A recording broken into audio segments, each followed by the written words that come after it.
गई, अगर ट्रिग्नोमेट्री आपका ख़त्म हो गया तो उसके बाद जो है बहुत जो चैप्टर जो छोटे छोटे हैं। आइए समांतर श्रेणी, जिसे नाम से ही समझ में आ रहा है कि समान अंतर वाली कोई श्रेणी। श्रेणी मतलब होता है कि एक के बाद एक चीज़ कोई हो रहा है तो एक श्रेणी बनता है, श्रृंखला बनना। लेकिन देखिए, अगर हम इस तरह के नंबर पे अगर हम ध्यान दें, जैसे 2 है, 4 है, 6 है, 8 है, तो इन नंबरों में आपको कोई ना कोई एक सिस्टमेटिक चीज़ें मिल रही हैं। एक क्या मिल रहा है कि हर एक अगला नंबर जो है वो कैसे प्राप्त हो रहा है। हर एक अगले टर्म में 2 ऐड होता जा रहा है। 2 में ऐड हुआ है 2 तो 4 हुआ है, 4 में 2 ऐड हुआ है 6, 6 में 2 ऐड हुआ है तो 8 हुआ है। तो हर अगला टर्म जो है, अगर हम अगला टर्म किसी भी बच्चे से पूछे तो तुरंत बता देगा कि 10 होगा। उसकी अगला टर्म पूछे तो तुरंत कोई बता देगा कि 12 होगा, ये 14 होगा, ये उसकी अगला टर्म 16 होगा, डॉट डॉट डॉट इस तरह से। क्यों? क्योंकि बच्चा जो है यहाँ पे जो एक पैटर्न है ना, उस पैटर्न को पकड़ लिया। पैटर्न ये रहा है कि हर एक टर्म में जो है 2 ऐड होता जा रहा है, तो एक श्रेणी बन गई। इस तरह की श्रेणी को हम जो है समांतर श्रेणी बोलते हैं कि अगला एक टर्म जो है, हर एक अगला टर्म एक फिक्स नंबर से जुड़ के बनता है। दैट मीन्स कि अगर 4 की बात करें तो 4 कैसे बना है, 2 + 2 से। जो 6 बना है वो बना है 4 + 2 से। जो 8 बना है तो 6 + 2 से। ये जो हर एक टर्म, जो अगला टर्म है वो 2 ऐड होता जा रहा है तो अगला टर्म बनता जा रहा है। तो इस तरह के जो पैटर्न होते हैं तो हम जो है समांतर श्रेणी के अंतर्गत आते हैं कि हर एक अगला टर्म में जो हर एक अगला टर्म हमें प्राप्त हो रहा है उसमें एक फिक्स नंबर ऐड होता जा रहा है, ठीक ना। इस तरह की श्रेणी को हम बोलते हैं समांतर श्रेणी। और इसमें जो ए है, इसमें नाम दिया जाता है जो पहला पद, यानी कि हम बाद में देंगे कि A2 जो है पहला पद कहलाएगा। और जो ये है ना, हर एक अगले जो नंबर 2 ऐड होता जा रहा है हर एक नंबर में, कहलाता है कॉमन डिफरेंस, यानी कि सर्वांतर। क्या बोलते हैं? सर्वांतर, समानांतर। दो, अब पहला पद क्या है इस समांतर श्रेणी का? पहला पद कहलाता है 2, ठीक ना। कि समांतर श्रेणी कहाँ से शुरू हो रही है, तो ये इसमें 2 चीज़ मिला के सर्वांतर क्या होता है और पहला पद तो सिंपली जो है 2 है, और सर्वांतर क्या होता है कि हर एक टर्म में जो नंबर ऐड होता जा रहा है। तो इस तरह की जो श्रेणी मिलेगी तो हम कह लेंगे समांतर श्रेणी है, ठीक ना। तो जो सर्वांतर है, सर्वांतर पॉजिटिव धनात्मक संख्या भी हो सकता है, ऋणात्मक संख्या भी हो सकता है, और 0 भी हो सकता है। बहुत बार क्या होता है कि ये जो हम समांतर श्रेणी देख रहे हैं, ये जो है हर एक नंबर बढ़ता हुआ जा रहा है, कभी कभी घटते हुए भी जाता है। जैसे मान लीजिए यहाँ पे -14 है, फिर यहाँ पे हो जाएगा -11, यहाँ पे हो जाएगा -8, -4, ठीक ना। ये चीज़ हो जाएगा -1, फिर इसको बाद हो सकता है 2, फिर 5, 8। इस तरह से हम देख रहे हैं कि हर एक अगले टर्म में -14, -11, -8, -4, -1। हालांकि जो है ये भी श्रेणी जो है बढ़ते हुए क्रम में है। अगर हम इसे पलट दें, यहाँ से हम कर दें कि 8 है, 5 है, 2 है, -1 है, -4 है, -8, -11, -14। देखिए, अगर यहाँ पे डॉट डॉट करके नहीं लिखा है, यानी कि ये इस श्रेणी में जो है ये फाइनाइट नंबर ऑफ टर्म है, यानी कि सीमित पद है। यानी कि अच्छा, इसमें पद क्या होता है, यानी कि ये जो है एक शब्द आएगा पद, इंग्लिश में बोलते हैं टर्म। टर्म क्या होता है? देखिए, ये होता है समांतर श्रेणी का पहला टर्म, यानी कि पहले स्थान में जो एलिमेंट होगा वो होगा, जो संख्या होगा वो फर्स्ट टर्म, सेकेंड यानी कि दूसरा पद, तीसरा पद, चौथा पद, पाँचवा, छठा, सातवां, आठवां। इसमें टोटल नंबर ऑफ टर्म जो है 8 हैं। उसको हम बाद में n देंगे कि n क्या होता है। तो n जो है पदों की संख्या की समांतर श्रेणी में पदों की संख्या, तो ठीक ना। n क्या होता है? पदों की संख्या। इस तरह से आप जो है सर्वांतर को हम लोग बाद में सिंबल के रूप में दिया जाएगा d, कॉमन डिफरेंस, और जो पहला पद है उसको नाम दिया जाएगा a, ठीक ना। और जो n है पदों की संख्या। तो कोई भी समांतर श्रेणी है तो उसमें कितने पद हैं, 1 2 3, उसको काउंट कर लीजिए तो टोटल पदों की संख्या हो जाएगी, ठीक ना। तो पदों की संख्या अगर यहाँ पे डॉट डॉट करके नहीं दिया है तो पदों की संख्या सीमित होगी। अगर ये यहाँ पर डॉट डॉट कर दिया है ऐसे तो पदों की संख्या जो है असीमित यानी कि इनफाइनाइट नंबर ऑफ टर्म हो सकती है। ये तो हो गया समांतर श्रेणी का इंट्रोडक्शन कि समांतर श्रेणी किसे कहते हैं। कभी भी आपको चेक करना है, सबसे बड़ा सवाल ये है कि कोई भी श्रेणी जो है, कोई भी श्रेणी समांतर श्रेणी में है या नहीं, कैसे पता करेंगे। जैसे हम सवाल यहाँ पे करते हैं कि 1/3, 5/3, यहाँ पे 9/3 और जो एक सवाल है 13/3। ये जो है मान लीजिए, अब हमको देखने से नहीं लग रहा है कि एपी में है कि नहीं, ठीक है। सवाल ये है कि यहाँ तो साफ साफ दिख रहा था कि 2, 4, 6, 8, 10, 12, 14, 16, तो हर एक टर्म में 2 ऐड होता जा रहा था, लेकिन यहाँ पे हमको पता नहीं चल रहा है कि क्या हो रहा है। तो जो कोई भी इस तरह का श्रेणी अगर इस समांतर श्रेणी में तब होगा, देखिए इसको बोलते हैं A1। A1 का मतलब पहला, इसको A1 दे दीजिए, इसको नाम दे दीजिए A2, इसको नाम दीजिए A3, चौथे स्थान पे है A4। पहला टर्म, दूसरा, तीसरा, चौथा। अगर ये जो है श्रेणी समांतर श्रेणी होगी तब जब A2 माइनस A1 बराबर आ जाएगा A3 माइनस A2।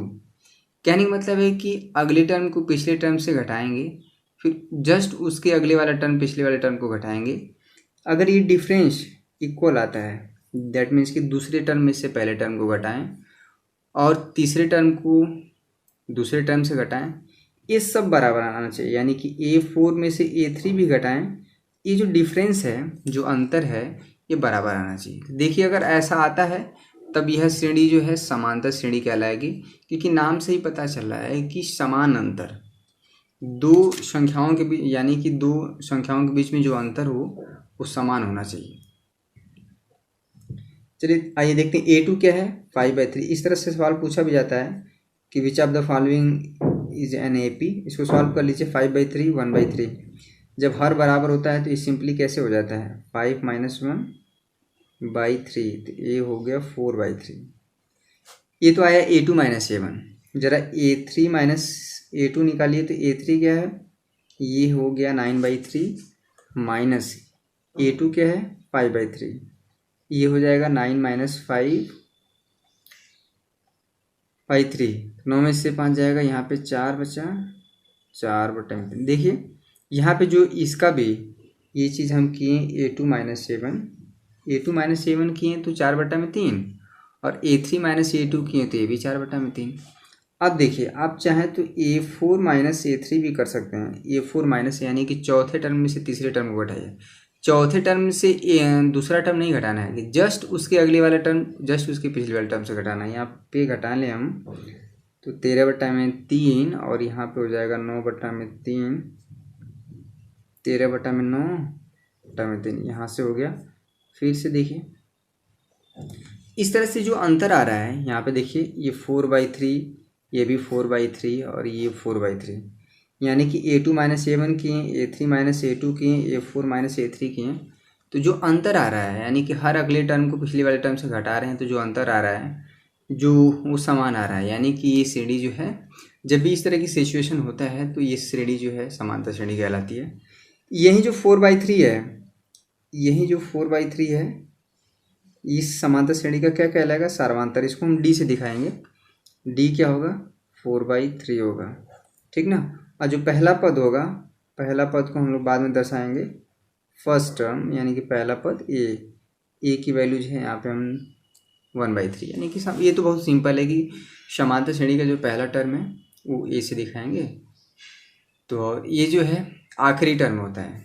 अगर यहाँ पे हम A4 की बात करें, अगर ये 4 की बात करें तो ये होता है लास्ट टर्म, यानी कि इसको L से दिखाएंगे, और L है हमारे यहाँ पे 13/3, ठीक ना। ये समांतर कुछ चीज़ें हुई, ये सब आएगा अभी। पहला टर्म और ये आखिरी टर्म, आखिरी पद और पहला पद, जो कॉमन डिफरेंस था सर्वांतर, वो मैंने बताया। छोटा सा एग्जाम्पल और करते हैं कि सबसे पहले जो ज़रूरी है कि पहले आप पकड़ें कि ये जो समांतर श्रेणी में है या नहीं। जब समांतर श्रेणी में होगा तब जो है उसके आगे उसका ट्रीटमेंट जो है, तो सबसे पहले देखिए यहाँ पे 2, 4, 8, 16 है, इसके आगे ऐसे डॉट डॉट करके दिया है। तो हमें पकड़ना है कि यह क्या जो AP में है, देखने में लग रहा है कि अर्थमेटिक प्रोग्रेशन यानी कि समांतर श्रेणी में है, लेकिन ऐसे नहीं कह सकते हैं। देखिए ये हमारा हुआ A1, इसको नाम दीजिए A2 यानी कि दूसरा पद, ये जो चीज़ होगा A3 तीसरा पद, और ये जो होगा A4 चौथा पद। तो अगर यह समांतर श्रेणी होगा तो खास बात क्या है कि A2 माइनस A1 करें, यानी कि अगले टर्म को पिछले टर्म से घटाएं, दैट मीन्स कि 4 - 2 करें, ये आया 2। अब देखिए क्या है, तीसरे में से दूसरे को घटाएंगे, A3 - A2 8 - 4, ये देखिए 4 आ गया। यहाँ पे हम देख रहे हैं कि A2 - A1 not equal to A3 - A2। इस तरह से जो है ये जो हमारा प्रोग्रेशन है, यानी कि ये जो पैटर्न है समांतर श्रेणी का नहीं है। अगर ये डिफरेंस जो है अगले टर्म का पिछले टर्म से, जस्ट फिर अगले टर्म का पिछले टर्म से जो डिफरेंस है अगर सेम आता, क्योंकि यहाँ पे देखिए 2 आया हुआ है, यहाँ पे 2 आया है, यहाँ पे 4 आया हुआ है, तो ये जो डिफरेंस है वो सेम नहीं है, इसलिए श्रेणी जो है समांतर श्रेणी नहीं है, क्योंकि सर्वांतर जो है यहाँ पे डिफरेंट है। इस तरह से आप जो है समांतर श्रेणी को पहचान सकते हैं।